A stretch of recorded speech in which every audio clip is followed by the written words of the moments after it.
Muito boa noite, turminha do Oração Ação, continuamos aqui, perseverando no estudo. Muito conhecida é a passagem, inclusive já citada aqui, do trato, do contrato, do acerto entre Emmanuel, o guia espiritual de Chico, e o próprio médium Chico Xavier. Conta-se que ele propôs a Chico escrever alguns livros. E Chico duvidou, mas eu tenho o quarto ano apenas. Eu, escritor? Será que eu tenho capacidade? Emmanuel disse que sim, que só seriam necessárias 3 condições. Chico perguntou quais, e o instrutor disse disciplina, disciplina e disciplina. Nada se realiza sem disciplina. Claro que cada processo criativo, cada processo realizador obedece à lógica de cada pessoa, mas ainda que seja a disciplina de pensar sobre o assunto, a disciplina de disponibilizar-se para a inspiração, para a intuição, as pessoas opõem, inclusive pela semelhança das palavras, a inspiração à transpiração. Realmente, alguns processos criativos são mais transpiratórios no sentido de alicerçarem-se no esforço das pessoas envolvidas.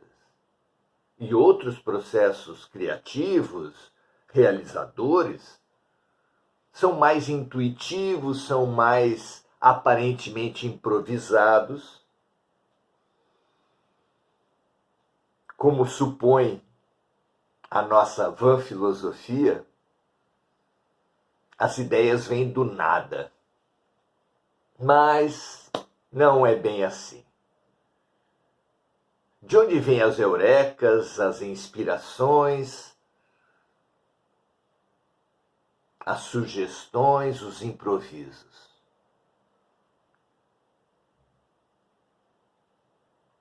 Todo efeito tem uma causa, todo efeito inteligente tem que ter necessariamente uma causa inteligente.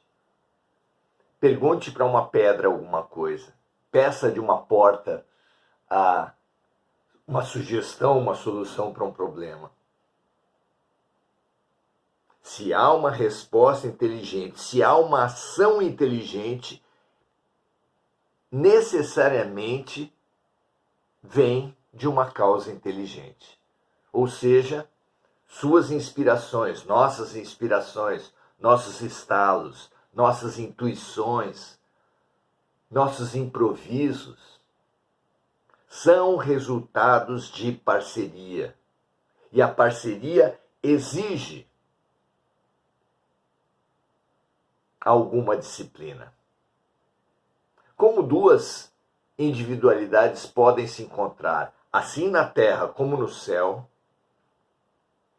sem estarem disponíveis num mesmo espaço, num mesmo tempo?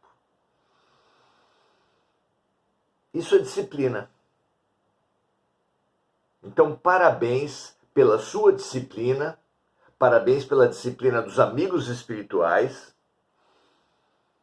Sem ela, não teríamos encontro, sem encontro não estaríamos nessa sinergia. A ideia da sinergia é uma ideia muito bonita.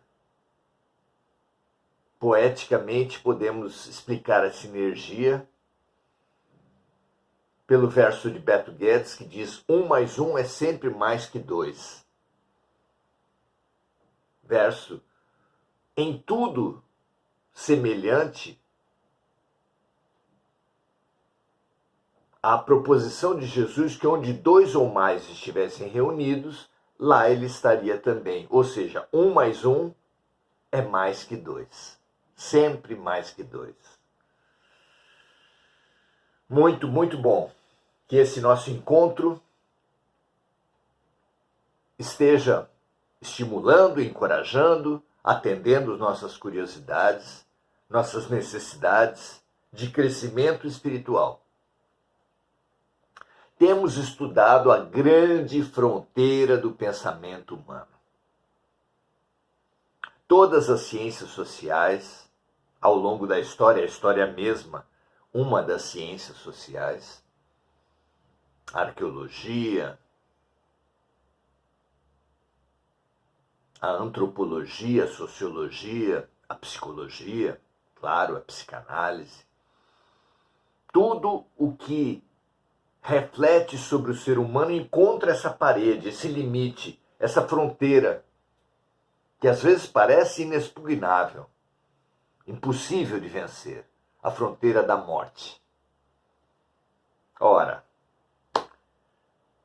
se temos um limite, esse limite parece impossível de vencer, e esse limite chega para absolutamente todas as pessoas, não há ninguém que chegue à idade adulta, às vezes mesmo a adolescência e a infância, sem vivenciar a morte.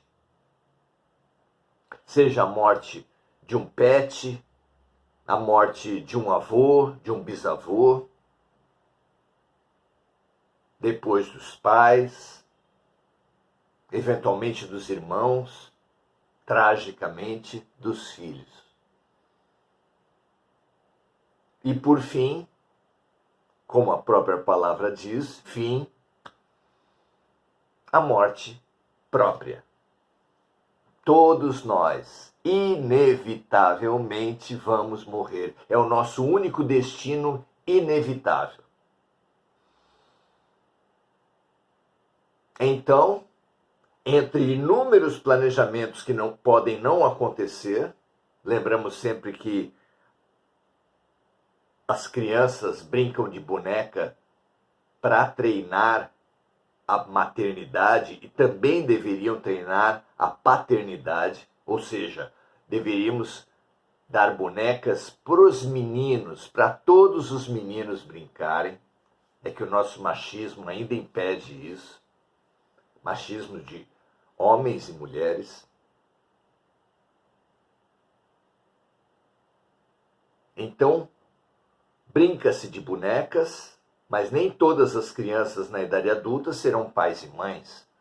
Brinca-se de carrinho, de trator, e nem todas as crianças, quando adultas, trabalharão.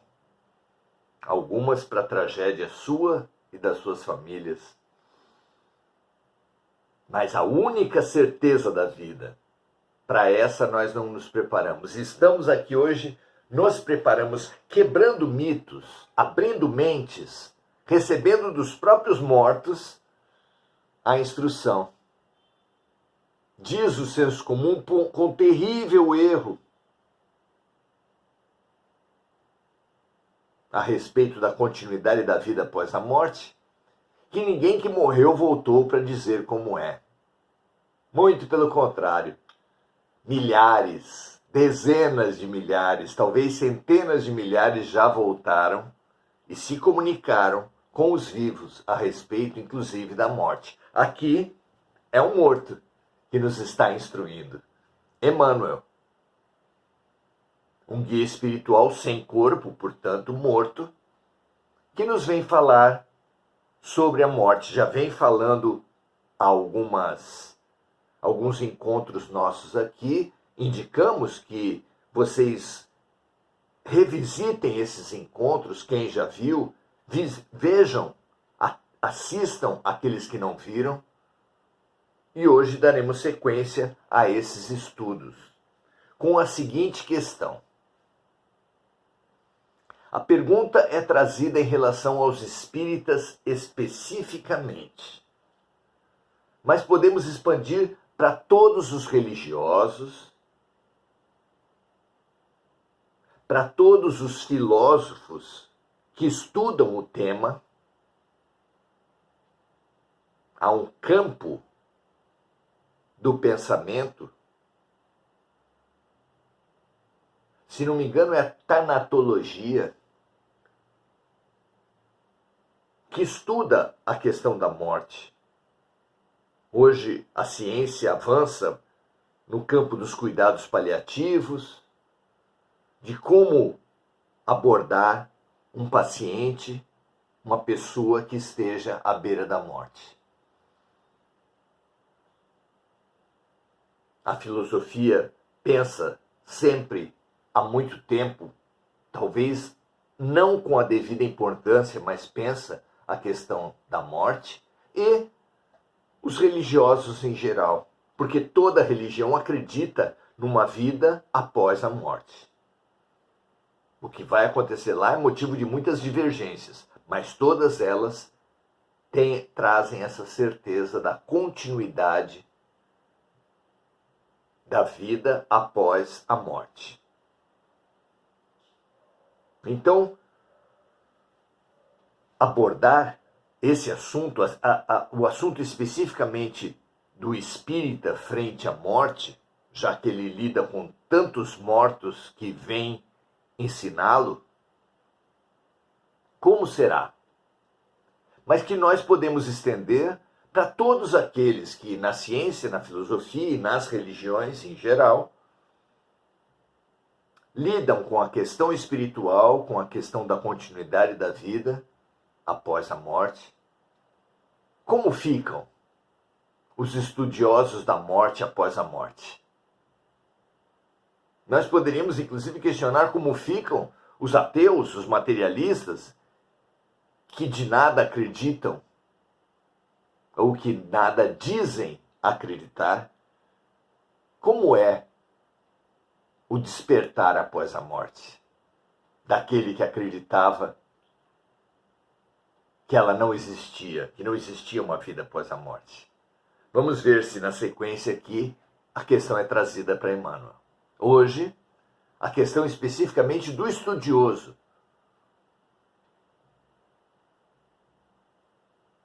Daquele que reflete, daquele que tem mensagens, que tem acesso a material sobre a morte. Como fica após a sua própria morte? A questão é trazida para Emmanuel nos seguintes termos.